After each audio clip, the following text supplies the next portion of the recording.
I loved you. And that's the end. Some people break your heart once. Others break it slowly, piece by piece, until one day you look in the mirror and don't recognize who you've become. But the hardest goodbyes are the quiet ones. The ones where you simply whisper, I loved you, and that's the end. I met you at a time in my life when everything was falling apart, but your smile made it feel like maybe, just maybe, the broken pieces could fit again. You weren't perfect, not even close, but something about you felt familiar, like I had known you in another lifetime, and lost you there too. You made me laugh on the days I wanted to disappear. You made me feel seen when the world ignored me, and without meaning to, I gave you my heart before I realized you weren't ready to hold it. The uneven love. Loving you felt like loving a ghost. I could feel you, but never fully reach you.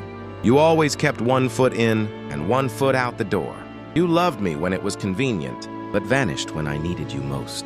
I stayed, not because you earned it, but because I didn't know how to stop giving love even to someone who couldn't give it back. I apologized for your silence. I excused your distance. I forgave things you never said sorry for. And every time you walked away, I stayed behind, hoping one day you'd finally choose me the way I kept choosing you, but you never did. The breaking point. One night I looked in the mirror, tired eyes, heavy heart, and a version of myself I barely recognized. I whispered to my reflection, what exactly am I waiting for? For you to love me back? For you to change? For you to finally see my worth?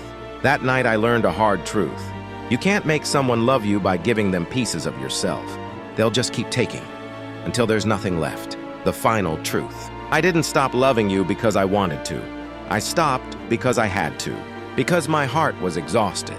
Because my soul needed peace.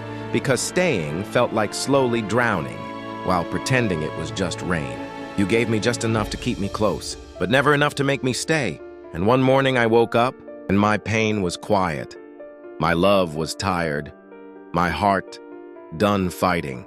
That's when I realized I can love you deeply and still let go. I can miss you and still move on. I can remember you and still say goodbye. And so I whispered to the silence, I loved you. And that's the end. Because not all endings are loud. Some don't come with shouting or slam doors. Some are just quiet moments of clarity. When you finally realize your heart deserves more than waiting and wondering. I loved you. And that's the end. Not the end of me, just the end of us.